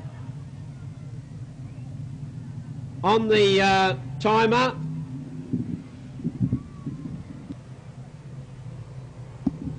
So this is the first heat of the NBN television test match. Brewer and Ron Pine and Scott Blumquist, the Americans, are going to have to cheer hard now because the Aussies have got 2-1. Away they go. Brewer on the inside, Pine on the outside. Blumquist pokes up on the inside. I think he might have Ron Pine covered. No, Pine coming back at him very strongly. Pine on the outside, Blumquist on the inside. Blumquist is getting by. Yes, he's got through. He goes up into second place. He throws it into that corner. Bobby Brewer. Oh, he's slowing down, Brewer. Blumquist is getting to him. Brewer's car's gone. Blumquist getting up on the inside. Blumquist switches to the outside. Blumquist has got him. Wow, Blumquist got him right on the line. Brewer was second and Ron Pine was third. What a sensational start to the Test Match Series. Scott Blumquist has nailed the 3 points for the Americans right on the line. Bob Brewer second, 2 points. Ron Pine third, 1 point, and Brewer's car's in trouble. And both teams are now coming under a lecture from the chief steward. The steward has climbed down from the tower. He's going to both teams and he's pointing out that this test match racing has got to cool it down a little. After all, he's telling them that this is just heat 1. There's another 11 heats to go. So we're standing by for heat 2. Lights are flashing. Blumquist on the outside, John Pine on the inside. Blumquist again just absolutely hurls it into turn 1 and down back straight away. Blumquist is the leader. John Pine is in second place. Don McEwen is running third. John Pine gets up on the inside of Blumquist and he gets him coming down main straight away. Pine showing the real fight that the Aussies have. Don McEwen's getting a little closer to Scott Blumquist as well as they go down the back straight away. John Pine the leader. Blumquist is in second place. Don McEwen's got third spot. And then Charlie Schwartz in fourth place at the moment. But into turn 1, 2 and John Pine starting to go away. Scott Blumquist under plenty of pressure now from Don McEwen. The Aussie is the ham in the sandwich between the two Americans. Don McEwen getting up on the inside of Blumquist. Blumquist on the outside, McEwen on the inside, and McEwen has got him. McEwen goes into second place. He's been in brilliant form. Here's Blumquist coming back at him. John Pine is first. Don McEwen is second. Scott Blumquist is third. Charlie Schwartz is fourth. Whoa! The Australians are bringing the house down because John Pine and Don McEwen have grabbed 5 points. Let's jot the time down for that heat. 1 minute 3.942, and on the NBN scoreboard, 3 points to John Pine and 2 points to Don McEwen, 1 point to Scott Blumquist. It was a 5-1 situation to the Australians. So after a 3-all in the first heat, it is now 8 points to 4 after the second heat in favour of Australia. So Clint Smith driving for the Americans. Clint Smith at the wheel of the number 2 car. and Charlie Schwartz at the wheel of the number 1 car. Australia 4 points in front. This is the 3rd heat of the test. Away they go. Don McEwen got away to a beaut start. Ron Pine goes up on the inside. He almost sold out in front of the number 1 car, which was Charlie Schwartz. Charlie Schwartz was badly balked and the red light has come on. Red light. Restart. Charlie Schwartz was balked by Ron Pine. Ron Pine to the rear of the field. Complete restart. Ron Pine to the rear. So it will be Clint Smith in 1, Don McEwen in 2, Charlie Schwartz in 3, and Ron Pine in 4. Complete restart.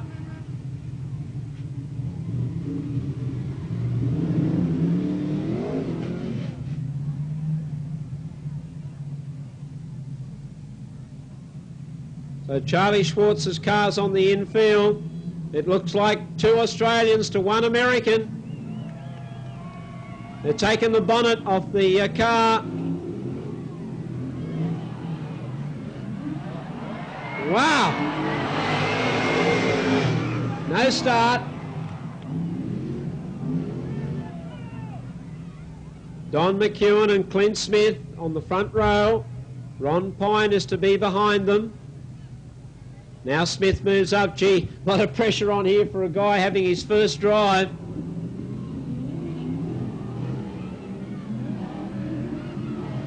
Away they go. Clint Smith, Ron Pine got up on the inside of Don McEwen. Don McEwen's going to get back on the inside of Ron Pine, and they go out after the American Clint Smith. He's got all the weight on his shoulders at the moment. Clint Smith, can he hang on to the 3 points? Don McEwen up on the inside. McEwen chasing out after Clint Smith at the moment. Smith is the leader. Don McEwen's going to serve it right up to him. Ron Pine trying to hang in there. Don McEwen looking for the chance to get past Smith. Smith on the outside. McEwen trying to come up on the inside.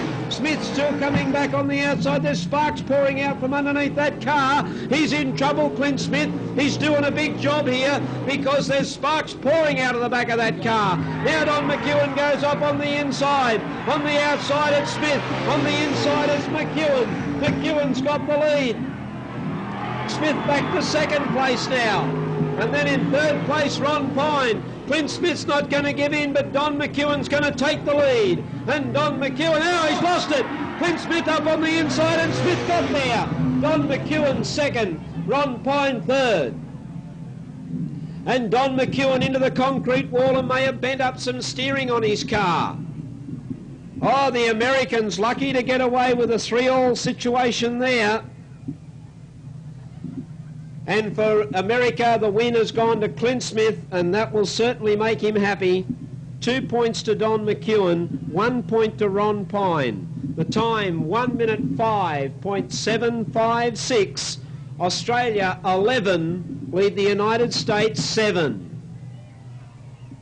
As we get set for Heat 4, some problems in the American team. Only 1 car on the track with Scott Blumquist in the number 4 car. But the American supporters start to cheer a little because here comes their 2nd car. It's the number 2 car of Clint Smith.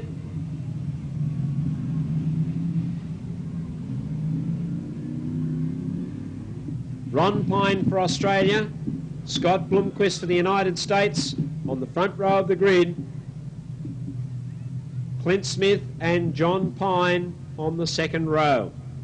This is the NBN Television International Super Sedan Test number 1.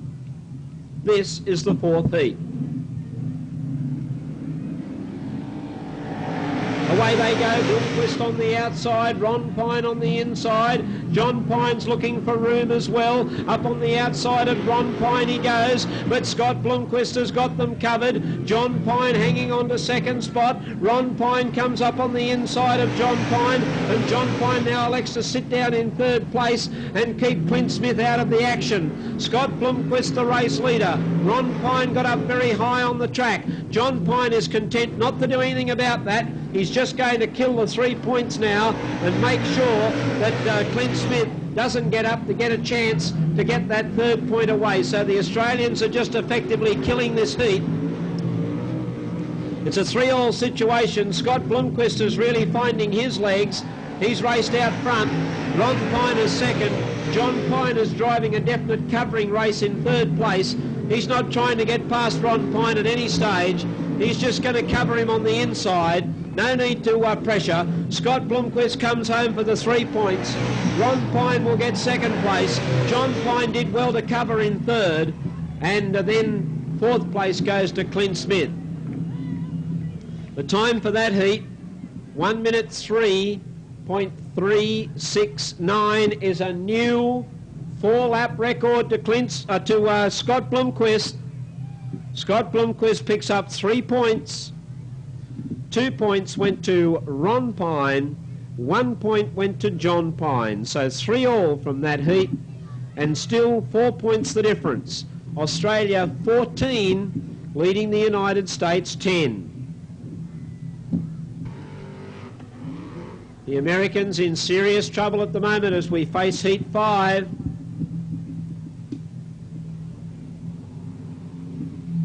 Here comes one of the cars onto the track. Both of them coming onto the track. Clint Smith and Scott Blumquist.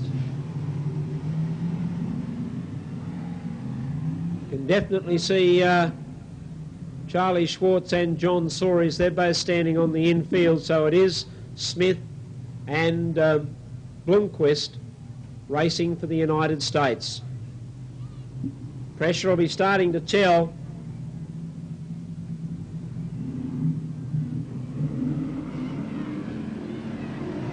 Away they go. Clint Smith on the inside, John Pine on the outside. Bob Brewer looks like to have sparks coming out from underneath his car, but the Australians have got 4-2 at the moment with John Pine the leader. John Pine leads. Clint Smith is in second place. Now Bob Brewer is running third, and at the tail of the pack it's Scott Blumquist, and that's unusual for him. He won't like that. Let's see if the Flying American can get by Bob Brewer at the back of the pack. Clint Smith holding down second. John Pine got untidy coming out of turn 4, but he's desperately hanging on to the lead. Clint Smith getting better, I think, with each race. He's hanging on to second spot. Bobby Brewer is running third, and Scott Blumquist is trying to come through. Here's Bob Brewer coming up on the inside of Smith. He did get through. Blumquist got through as well, though, but the Australians have got a 5-1. Blumquist is going to try and get Brewer on this last lap. John Pine, Bob Brewer, Scott Blumquist. Here's Blumquist about to make a dive. Coming down main straight away, John Pine is first. Bob Brewer is second. Scott Blumquist is third. And Clint Smith is fourth. And plenty of happiness in the Australian camp. Another 5-1 to the Australians. It was 3 to John Pine, 2 to Bob Brewer, and 1 to Scott Blumquist, and then Clint Smith failed to score a point there. So it was 5 to Australia, 1 to the United States. There's a big break starting to open up.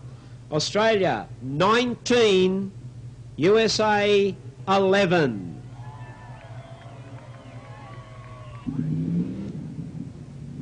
This is Heat 6 of the series.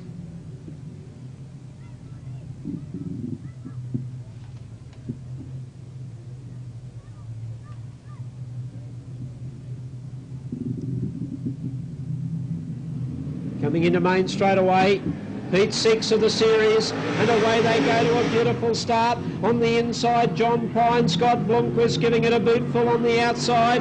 Pine's got the advantage of the inside running. Blumquist is not going to give in. He's going to keep coming at him on the outside. Now he hooks it down on the inside. He got a tap on the back end of John Pine. Ron Pine, oh, look at Scott Blumquist's car. It's been... Both of Scott Blumquist's tyres have just disintegrated, and the chief steward has postponed Heat 6. Heat 6 is postponed. He's sending all the drivers back onto the infield. I don't think the heat has been wiped out completely. I'll check with the chief steward whether the race will be rerun, but at the moment he has sent cars onto the infield. He has declared the race a no race. Please note, he has declared the heat a no race and is sending all drivers on to the infield. But out on the track at the moment, event 9 on the program, the Tui's Formula 500 Stars Sprint.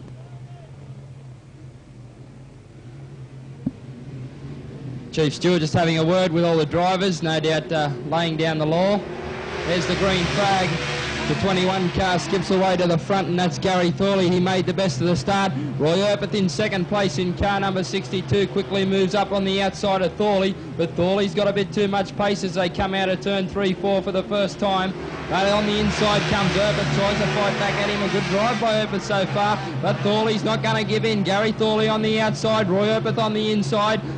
They're the ding-dong battle. They're going side by side as they come out of turn 3-4. Earpeth's got the better of him though now as he ducks up on the inside. So it's Roy Earpeth in car number 62 who leads the way at the moment. Second place is the 21 car of Gary Thorley, and Brian Thorley also in third place as well. Tony Pryor starting to get out of the pack, but I don't think he's quickly running out of laps. There's only 3 laps to go. Oh, but sideways there by Thorley. Dropped back a lot of ground. But Earpeth still leads away in car number 62, the 22 of Brian Thorley in second place. Now Pryor's moved up to third place. That's a good drive by him. Gary Thorley's dropped back to fourth place at the moment. They're finding it a bit hard, the Formula 500s. They come out of turn 3-4. And oh, a bit of a touch there. 2 cars, 1 over. The 22 over Brian Thorley. On his side, that car's still going too. But they came into turn 1-2. It was the 22 car of Brian Thorley, and also one of the other cars, I think it might have been Pryor, that got a little touch just going into that turn. It was just enough to throw Brian Thorley over on his side. There's tipping that back. Didn't look to be a really bad crash, but nevertheless the ambulance starting to move over. They're showing a bit of concern at the moment. Showing a bit of concern for the Brian Thorley. He clipped Tony Pryor as they went into turn 1-2. But now out of the car he climbs. Good to see he's all right. No injury there. But he'll be disappointed that he can't take any further part in the race. But as I said, just a little touch with Tony Pryor, and it was just enough to send him up and over onto his side. Earpeth on pole, there's the green. Earpeth in 62. Second place is Tony Pryor in car number 1, then comes Thorley. The 27 of Burrows in the 4th place, and Brad Cameron in 5th place at the moment, but they're strung out as they go down the back with 1.5 left to run. And it's the 62 of Roy Earpeth leading the way. He's done very well in this race. He's driven a nice tidy line. Second place Tony Pryor, can't seem to get him at the moment. There's only 1 to go. Earpeth out in front. Pryor's going to try and throw everything at him as they go down. He gets a bit closer out of turn 3-4. He'll try to duck on the inside. Earpeth in front. Pryor has a last throw at him. They come to the line. Earpeth takes it out. Second place Pryor. Third place will go the 21 of Thorley. Then comes the 57 of Cameron, the 27 of Burrows. John Smith in the 41 across the line next, and Chris Alcorn in car number 30. But it was a good win for the 62 of Roy Earpeth. Second place went to the 1 of Tony Pryor. Good drive by him. Third place going to the 21 car of Gary Thorley. Fourth place the 57 of Brad Cameron. And 5th place going to the 27 car driven by Ian Burrows. And the time recorded for the event, no time recorded because of the race stoppage. And we have a trophy presentation, so we'll go trackside to Ross Allen. Thank you, Joel. And we've got the winner of our trophy dash. It's been a while since we've had him into the winner's circle, but I guess he's very happy to be in that winner's circle tonight. Just getting the helmet off, and we'll see if we can just hold those Formula 500s back just for a minute, because we do want to make the trophy presentation. Ladies and gentlemen, to Roy Earpeth. A big round of applause for Roy. Roy, plenty of people here tonight, and they're absolutely thrilled at the racing of these Formula 500s. You guys just stand on the gas. Yeah, I got a hand at Tony Pryor, Brad Cameron, Brian Thorley. They're all going great this year. I'm pleased to get a win under my belt. It's the first one for about 12 months, and I'm pretty happy. Good on you, Roy. Congratulations to you.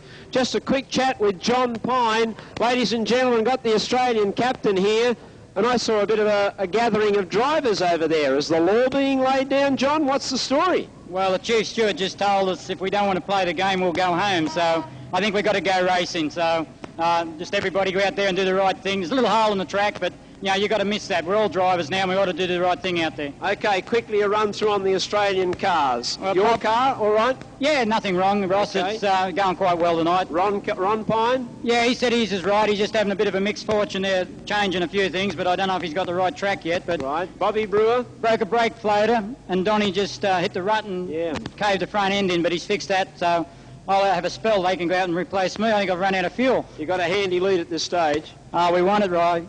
We've come here to win, and back to the old days. We're all back here to race and go winning. OK, we'll talk to the American captain in just a moment. I don't know whether I can see John over there anywhere at this stage. I was going to have a chat with him, but he looks like he's got a head stuck under a bonnet there and is working pretty hard on a car on the infield. We've got our Formula 500 drivers who are just about all set and ready to go with the next race on the card. So, Joel, I think we might look at a position of getting underway with that race. Then I'll find John Soares and we'll have a chat about what's happening with the American team at this stage. So back to you in the tower. 5 laps.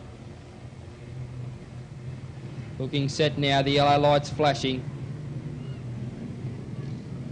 Bunched up as they come in the acceleration zone. A few cars there, a bit of trouble for one of them. No start there. And it's the 31 of Baxter that's in trouble. Well, I've put the kiss of death on him already. Baxter, the 31 car, the one in trouble. Looks like he might have to go on the infield, and it'll be a shame for him if he does, because he drove so well in the opening heat of the Formula 500s. But no, he's underway. He's got it fired up again, but doesn't sound the best. He might have a bit of mechanical trouble.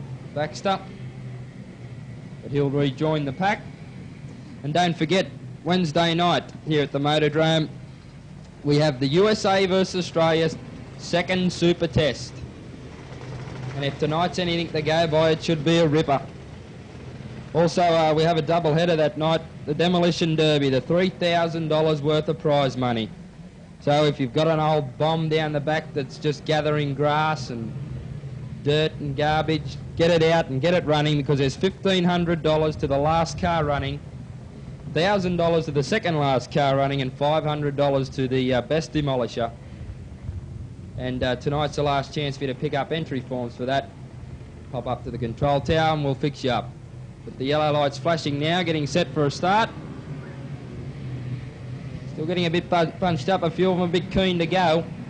And there's the green light. Gilson got a good jump, and so did Sibra, who jumped straight to the lead, the 54 car of Sibra. Second place being held down by John Knott at the moment. He's got a wall of drivers behind him charging through. It's the 6 of Ross Gilson, also the 34 of Pryor. Oh, a car going up and over. The car getting tangled up. I can't quite see the number on that. But they've been having a few problems coming out of that turn 3-4, and it just seemed to bite in. And up and over she went. She rolled about 3 or 4 times. I'm going to ask the kids just to stay back from that second fence. They're bringing the car down onto the ground now, but the car just biting in, and up and over she went. Bit of concern shown for the driver because that was a nasty tumble. Just can't quite pick the number of the car up at the moment. It's all squashed in and dented in the top. So a bit of excitement here in the Formula 500s. The ambulance just going from the infield into the pits. Yellow lights flash. We get ready for another restart. Oh, Gilson got the start. A good jump by him. Also, Baxter went through with him too. Now, these two might clear away from the pack. There's the 34 car of John Pryor, moves into third place, and Sipper into fourth place, but it was Gilson in car number 6. He got the fly on the start, and he's gone to the front. Oh, a couple of cars, another one nearly over. Yes, 39. Another one on his side. They're having all sorts of trouble in this turn 3-4. They seem to be bouncing and getting up on the side, and there's another car. I think it might have been the 39 of Warren Mitchell. He just bounced and bounced. It didn't look like he might have stayed on his wheels, but into the fence he went and over onto the side. Wasn't quite as bad as the last rollover, but the Formula 500's finding it a bit difficult to negotiate that turn 3-4. And now we're ready for a start. Yellow lights flashing. Both the knots on the pole position with Cipra. Green light, and Gilson got the gump again. Straight along the inside, car number 6 of Gilson. He's got the start worked out. Pryor followed him too in the 34 car to move up into second place. Then came the 99 of Knott and the 40 car going right around the outside of Jeff Nichols. He's moved into third place. All got a bit bouncy there too as they came out. They've all slowed down a notch coming out of that turn 3-4. Good sensible driving by the drivers out there, but it's Gilson in car number 6 that's made the most of it. He's opened up a handy break now over second place of Pryor. Pryor trying to get closer to Gilson at the moment, but he can't seem to pick up any ground. Third place being held down by the 40 of Nichols. Then came the 59 car of Tony Nichols in fourth place. Down the back straight they go with 2.5 to run, and it's Gilson. He got the great start, and he's still in the lead in car number 6. Second place being held down by the 34 of John Pryor. Third place being held down by the 40 of Jeff Nichols. Then comes the 59 car next of Tony Nichols. But 1.5 left, 1 lap left to run now for Ross Gilson in car number 6. He's driven very well.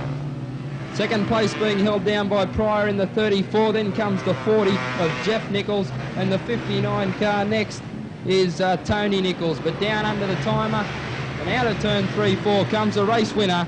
Number 6, Ross Gilson takes it out. Second place will go to the 34 of Pryor, John Pryor. Third place will go to the 40 of Nichols. Then comes the 59 of Nichols, the 99 of Knott across the line. Then comes the 7 of Baxter, and the 46, followed by the others straggling across the line. The time recorded for the event, 1:23.169. 1:23.169. And a good win and a round of applause for number 6, Ross Gilson. He's taken out tonight's semi-main. So 10 laps for the street stockers. Yellow lights flashing. Coming into the start area, and Chris Everly on the pole position away well. Dean Billis on the outside, then Ken Murray. Oh, Billis and Everly had a coming together going in turn 1-2, and there's a problem there, but they've sorted themselves out A-OK, and the race continues. Back in the pack, another driver getting squeezed right up too in the 33 car, but also managed to avoid any problem. Oh, he's out very wide and almost going to clip the concrete wall. Oh, Osmond in all sorts of bother, but he's still keeping going. Now Matthew Taylor has gone. Oh, and Osmond's clipped him over once, twice. 2 complete rolls. Well, Brad Osmond was in all sorts of trouble. He was having handling problems. He got squeezed up between cars. He almost clipped the concrete wall coming along Main straightaway. Matthew Taylor went entirely on his own. Brad Gayman, concentrating on all the problems he was having, didn't see Matthew Taylor, slammed into the side of him and has rolled twice. Yellow light flashing. Right, Chris Everly is away. Dean Billis a little slow. He thought perhaps the lights were not going to go green, and he had lost a little bit of ground in second place. Hopwood holding third. Up on the outside goes Ken Murray. Mark Everly is back in fifth place. Chris Everly out in front. Oh, there's those cars spearing out towards the concrete wall, but they're managing to keep away from it all right. Just keeping inside that cushion is okay, but once you get over that cushion that's about 2/3 track, boy, you're in all sorts of trouble. Coming into main straightaway. Oh, there it goes. There's Dean Villas. He's hit the rut in turn 4 that John Pine was talking about. They all know it's there, but you just got to miss it. And sometimes I suppose you lose that little bit of concentration and think, uh-oh, there's that rut I was trying to avoid. Chris Everly, he's worked his way outside it. Going okay. Ken Murray in second place. Down on the inside, Peter Hopwood. High up on the track is Dean Villas. He's out in no man's land. He's going to lose some advantage there, but he did power his way out of turn 2 very nicely and is holding on to third place, but only just. Hopwood's down on the inside and is putting the pressure on. Hopwood now goes up into a clear third place. Dean Villas is running fourth. Mark Everly is fifth. Then there's trouble around here. 70 of Hopwood in trouble with Dean Villas.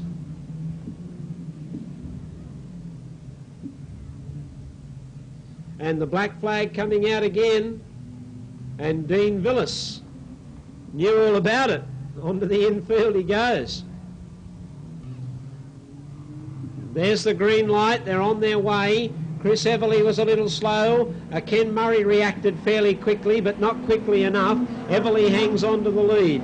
Murray in second place, trying to drive up on the inside of Everly, and he might do so too. He's got plenty of laps left.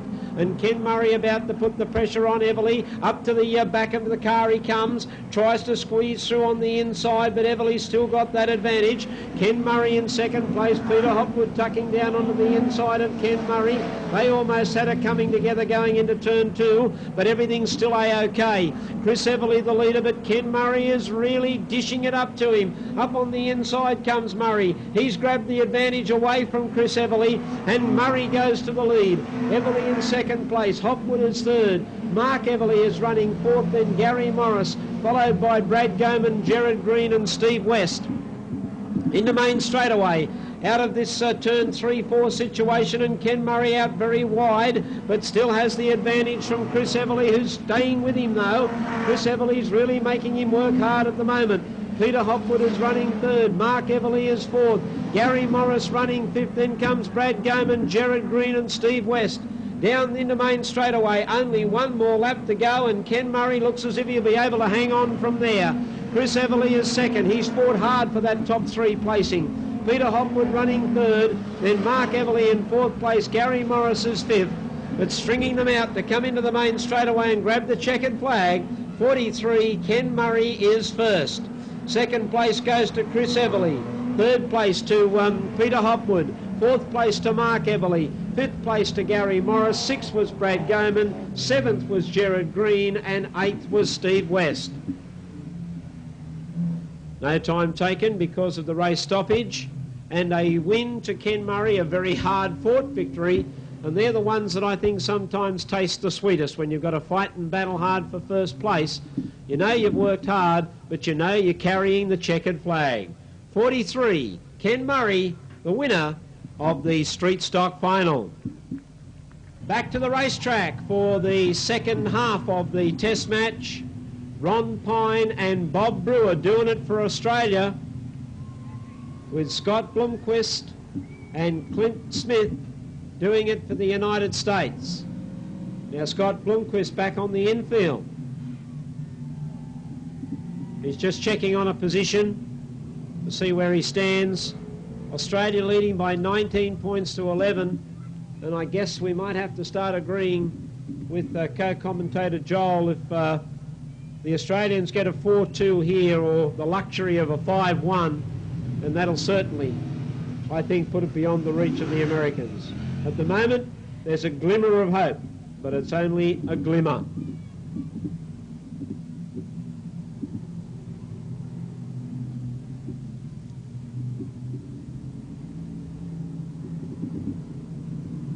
pretty quickly at the start zone. The official not happy with that start. Clint Smith setting a pretty rapid pace up on the pole. I don't think anybody will be able to stay with him at that pace. Gee, he really is setting a quick pace. Must think he's back in the States, this fella.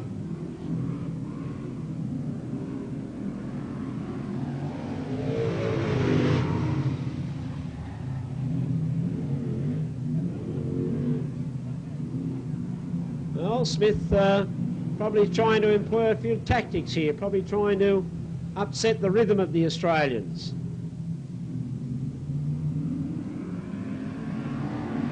That's a better start. This time they've got green. The bonnet's loose on that Clint Smith car. It might blow up in his face. On the inside is Smith. On the outside is Brewer. Ron Pine got into trouble. Scott Blumquist has gone up into third place. Now Bob Brewer has got to hang on to the lead. Brewer has got to kill the 3 points here. Clint Smith, the bonnet is flapping away. Oh, Bob Brewer got into trouble. Clint Smith came up on the inside. Scott Blumquist is going to come through on the inside of Brewer. Oh, Brewer came straight down on the top of Blumquist. Blumquist gets back on the racetrack. Oh, he lost it altogether. Bob Brewer slammed right into the side of him. Parts going everywhere, and Blumquist's car's a wreck. Blumquist's car's a wreck. The back end of that car has just collapsed completely. It's just wiped right out. Brewer's car is also a wipeout.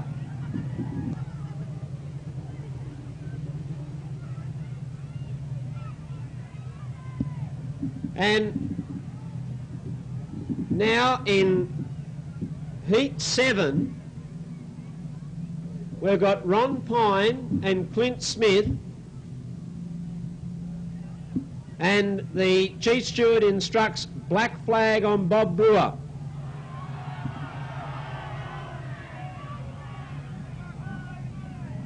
It's black flagged out of this race.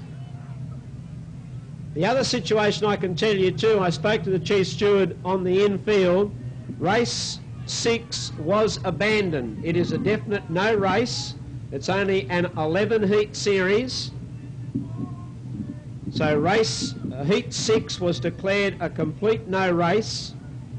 It will not be run. 11 heats in the series. Now Blumquist's car is just a complete wipeout. The back end of that car is just completely collapsed. I'd say Now Bob Brewer is going to line up for another bash at them, but he has been black flagged from the race. Brewer, a black flag, and I think we've got 1-on-1. It will be Clint Smith versus Ron Pine. Bob Brewer is not in the race. So it's Clint Smith versus Ron Pine. There they go. The steward has said, all right, we'll let them go while they're clear of the action. Clint Smith 3 points, Ron Pine 2 points at the moment. So the Americans will peg one back here probably if Clint Smith can hang on. Here's Ron Pine trying to come up on the inside. Clint Smith doing a bit the better at the moment. Clint Smith versus Ron Pine. Ron Pine out very wide. He got off the cushion there and had to back right off so he didn't lose it. And coming down main straight away, it's all Clint Smith at the moment. Clint Smith leading from Ron Pine. 2 laps are down. There's 2 more laps to go. Still Clint Smith and Ron Pine. And into main straight away. 1 more lap to go. Clint Smith leading. The American from the southern states. Ron Pine in second place. And coming into the main straight away. It's a long time since we've seen that sort of race where Clint Smith has grabbed the 3 points for the Americans and Ron Pine 2 points for the Australians, only a 5-point heat. It's been a long time since we've seen a 5-point heat. 3 to America, 2 to Australia. And so Australia 21, Australia Australia 21 and America 14.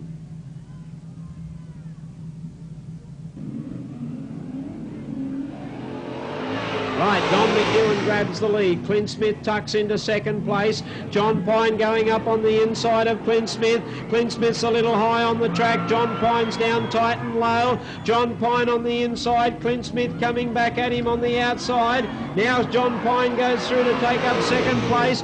Clint Smith's going to keep peppering away on the outside, but he's drifted out. He lost the cushion. He got off the cushion. Once you get off the cushion, you're gone. And now John Pine will just play a blocking race on Don McEwen. He'll just let Don McEwen cruise up front. He won't worry about trying to take away any points. And this is going to wrap it up for the Aussies right here and now. 5-1. The Americans have got all the weight on their shoulders. And Don McEwen and John Pine driving like a team. Clint Smith losing it in lap 2 when he got off the cushion going into turn 1. And Don McEwen and John Pine are going to come home and make it 5-1 for Australia. Don McEwen out wide. John Pine backs it off a little.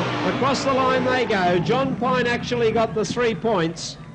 Don McEwen got 2 and 1 point to Clint Smith, making it 5-1 in favour of Australia. Here comes Donnie McEwen onto the track for the Aussies. The American number 2 car, the only one mobile at the moment for them. Clint Smith, not much more he can do. 2 on 1, 26 to 15.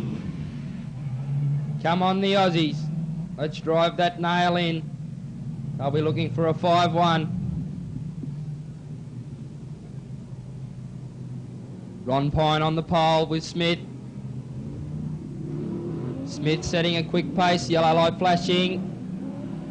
Bit untidy though. Oh, bit untidy. Clint Smith very eager to get this race underway. He seems to accelerate very quickly indeed coming into that acceleration zone. There he goes along the back straight. When he gets in front of that pit gate, he seems to crank it on. It's a bit better looking start. No, yes, the green flag falls. Ron Pine got the start. Piney out in front at the moment. He's got the 3 points. Second place is Smith, and then Donnie McEwen in third place. Now Ron Pine will try and play some tactics here and slow down Smith. And McEwen coming on the inside of Smith now. McEwen looking for that 5-1 on the inside. Smith comes back on the outside. Donnie McEwen throwing everything at him. He's trying to get into second place. Smith's not going to give up. Down the back straight they go. Smith has another go at him on the outside. Don McEwen on the inside. Don McEwen, Smith's gone. A 5-1. Ron Pine out in front. McEwen in second place. Smith in third place at the moment, and it looks like another 5-1 to the Aussies. Down the back straight they go. They'll only have 1 lap to go. Ron Pine out in front, he's quite comfortable leader. Then a similar gap back to Don McEwen in second place, and Smith all over the place, having trouble handling that car. But out of turn 1, 2 they go for the last time, down along the back straight. Ron Pine out in front for the Australians, and he'll come down and take the 3 points. Ronnie Pine for Australia, 3 points. Second place goes to Don McEwen. Third place will go to Clint Smith, the American. And a 5-1 situation to Australia. Time recorded for the event, 1 minute 5.415. 105.415. And it was 3 points to Ron Pine, the Australian number 3. 2 points to Don McEwen, Australian 18. And 1 point to Clint Smith, the United States car number 2. Now car number 1 out there, that might be Charlie Swartz in the American one. But they've managed to get 2 cars going. So 2 on 2. Heat number 10. John Pine, Bob Brewer for Australia. Swartz and Blumquist for America. Into the acceleration zone. Good even start. Pine out in front. Now the two Americans have got up for second and third at the moment. Swartz in second place. Oh, he's gone. Swartz is gone. Brewer moves into third place now. John Pine's out in front. He's got the 3 points at the moment. Blumquist in second place. He seems to be having handling problems. Bobby Brewer on the inside. Oh, great move, Brewer. Sparks flying out of the back of his car. There's something amiss. Blumquist on the inside again takes the second place. He's not going to give up. He's not going to lie down and take this defeat. He's moved into second place. John Pine out in front. Blumquist in second place. Bob Brewer has another throw at him on the inside. Bobby's not going to give up. Sparks pouring out of the back of that car. Down the back straight they go. He's underneath. He's got him into second place. Bobby Brewer, great effort by him. Blumquist is not going to give up. He's sold out. Oh, he's gone. Bad luck, Bob Brewer. He went all on his own. He just got a bit too much oversteer and threw the car sideways. Blumquist had to throw sideways to try and avoid him. And there's the race declared. Race declared. Okay, the Australian cars going out onto the infield, and I have with me the American captain, John Soares, very disappointed man, because we don't want to sort of say that this is a white flag situation at all, John, but we really are down to one effective car with the American team. The scoreboard sort of toppled badly in the, against you. So I guess we look forward to Wednesday night, giving your team plenty of chance to prepare. Well, some days you have a good day and some days you don't, as you guys know with your cricket team. So, you know, we're willing to take our lumps, and you guys did good, and there was a lot of contact tonight and there was a lot of damage, but we're not worried about it. We'll be back Wednesday night, and it'll be a hell of a show. Yeah, well, the fans here tonight have just absolutely loved it. I know that sort of leaves us 2 heats down in the Test match series. We're not going to compete those. You're happy to sort of start putting cars on the trailer and let's get ready for Wednesday night? Well, I'd like to get on with it, get the cars back in shape, so Wednesday night we can have a good showing. We don't like losing. Nobody likes losing, and we only lost once last year, and I hope this will be the last one this year. Okay, ladies and gentlemen, that's it for our Test match then. The Americans are going to say, let's put the cars on the trailer, and they've admitted defeat to the Australians tonight. Let's bring the Australian team over. Let's give them a cheer because they've won this Test match tonight. Let's get them over here. Bit of a sad end to a Test match when the Americans are down to effectively one car. The Australians, I know, probably love rubbing salt into the wound, but it is a bit of a sour victory, if you could probably say that, isn't it? I think every victory is a good victory, Russ. We done our homework. We did beat them while they were a bit weak. They're going to be a real strong team come Wednesday night. You know, maybe the track was a little bad tonight, but you can't compensate the bad weather. There was a real lot of bad things thrown in tonight's race, and we put a good show on. We tried to make a good value for the people that come, but if you come next Wednesday night, you ain't seen nothing. Okay, Bobby Brewer's here. Bob, you were not going to back off for anyone today. You showed the true Aussie fighting spirit out there tonight. I told those Yanks we'll either race or if they want a demolition derby, well, I'll join in that too. And all we've got to do now is sharpen that Chief Stewart up there, and we're laughing. Okay, we'll see you Wednesday night. Who we got here? John Pine, the victorious captain. We just had a yarn with John Soares. They really are steering well, they're in a hopeless position, and I think it might have been a wise move from the Americans to sort of say, well, look, let's not let the damage continue. Let's get ready for Wednesday. Well, I think Ross have had a bad run all night. You've got to give them that, but we did win as far as we are fair and square, but the thing is you can't take it away from the guys. They had problems all night, tear a tail shaft out. We could have done the same thing and been in the same boat. And don't forget, this is their first run. Second run's Wednesday, so we can't be too cocky and think we're going to put in sweeping Wednesday, but I can assure you we're going to put on one hell of a show, and don't worry, we're all back to win, and I think 2 in a row and send them home. Or yeah, well, we could do that, eh?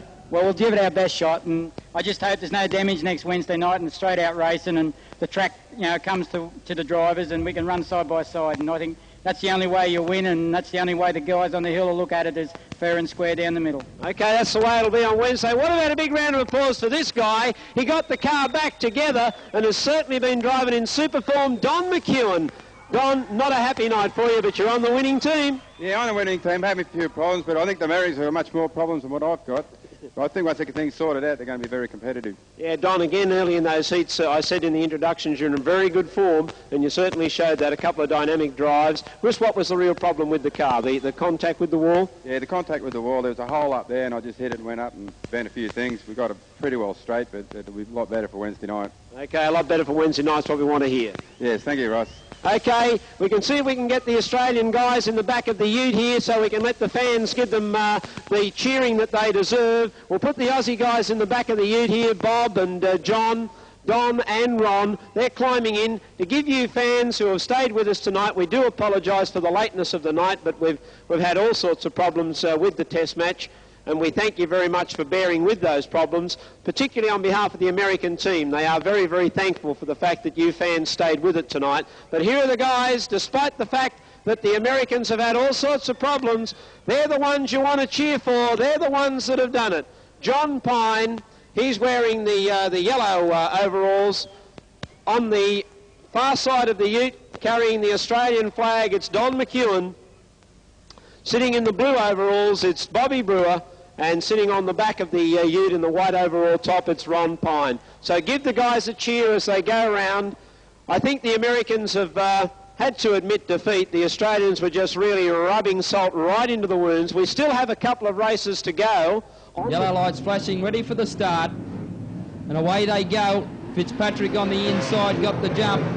He's shot away to the lead in front of Myers in the 27 car, who's letting him know he's right on his hammer. He's giving him a few nudges just to edge him along, and here comes Peter Garrett right around the outside into second place, and a good drive by Garrett. He's very keen. He's got a sniff of victory, and he wants to take out the feature. But it's Fitzpatrick out in front.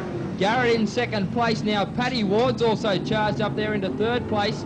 Darryl Kime and Myers there as well. But Fitzpatrick leads the way as they come out of turn 3-4. He got a bit untidy there, but managed to hold on to it. Second place being held down by Garrett, who cops a caution flag for his troubles. Third place being held down by Paddy Ward. Those top three drivers tightly bunched. Then Darryl Kime in car number 20 comes behind him, followed by the ACT5 of Robert Burke and Robert Carey. But down Main Street they come with 7 to run, and Fitzpatrick still leads the way. He's driving a nice line at the moment. Peter Garrett trying desperately to get up on the inside of him there, but just hasn't got the power. And Fitzpatrick holds him at bay, and Paddy Ward in that third spot at the moment, trying to wait for the mistake and duck through to first placing. But Fitzpatrick out in front in car number 4. Garrett in second place. They're starting to bunch up. Third place Paddy Ward trying to move up on the inside now of Garrett as they go down the back straightaway, but he can't quite do it. They'll come down with 5 to run, and Fitzpatrick leads away. And copping a caution too for his problems. I guess the Chief Steward thinks that he might be balking a little, and going through turn 2, he gets past one of the slower cars. Well, pressure on Darren Fitzpatrick. This would be his first feature win if he can possibly do it. Fitzpatrick the leader from Garrett. Then comes Paddy Ward. Darryl Kime is up into 4th place. But look at the battle for the lead. Darren Fitzpatrick under plenty of pressure now. This guy has driven well tonight. Paddy Ward, the guy in second place. He's really starting to come after Fitzpatrick. Can Fitzpatrick hang on? 3 more laps to go away from his first feature win. Fitzpatrick the leader. Here's Ward getting up on the inside of him. He's gone. Fitzpatrick's thrown it away. He's coming back at Ward. Whoa, Fitzpatrick wouldn't give in. Neither would Ward. They're both going to cop a caution. Fitzpatrick and Ward copping a caution. Garrett's right behind them. What a great race this is. Darren Fitzpatrick the leader. He's hugging the pole line now. Oh, there's Robert Burke getting a bump with Darryl Kime. He got through on the inside, did Burke. Carey got balked on the and is on the side of the track. Now Fitzpatrick the leader. Garrett gets up to second place. Paddy Ward's made a mistake. They're on their last lap. Fitzpatrick's the leader, followed by Garrett and then Ward. Ward gets up on the inside of Garrett. Fitzpatrick might win his first feature race. He comes down to the checkered flag, and Darren Fitzpatrick is just first in front of Paddy Ward, who got him 5 metres past the line. Garrett ran 3rd. Robert Burke was 4th, then Gary Myers, followed by Paul Cannon. The next car through was Lynn Ward. Loadsby was next. Robert Carey coming around and parking on the track. And what a super race. Darren Fitzpatrick taking out the event. That's his first ever feature win. at the Motordrome, car 4, Darren Fitzpatrick, and a recorded time too of 2 minutes 54.296. Darren Fitzpatrick deserves a big round of applause because he has taken out tonight's feature race, and that's his first feature race victory at the Motordrome. Second place to Paddy Ward, and third place to Peter Garrett. And that wraps up our program tonight, ladies and gentlemen. We have to wrap it up there because of the lateness of the evening. We cannot afford to run any more events. We know you've enjoyed the test match, but we have to wrap our program up there. We do apologise for the lateness of the evening and apologise for the fact that we have had to cancel some races because of that lateness. We look forward to your company on Wednesday night, because we've got a super doubleheader lined up for you. We've got the second test match, so the Americans back and determined to wipe away defeat. And we've got the Demolition Derby to celebrate the Christmas New Year period. On behalf of Joel Allen, Ross Allen, and the management and staff of the Winfield Newcastle Motordrome, and a big thanks to our sponsors tonight, NBN Television, we wish you all a very good night.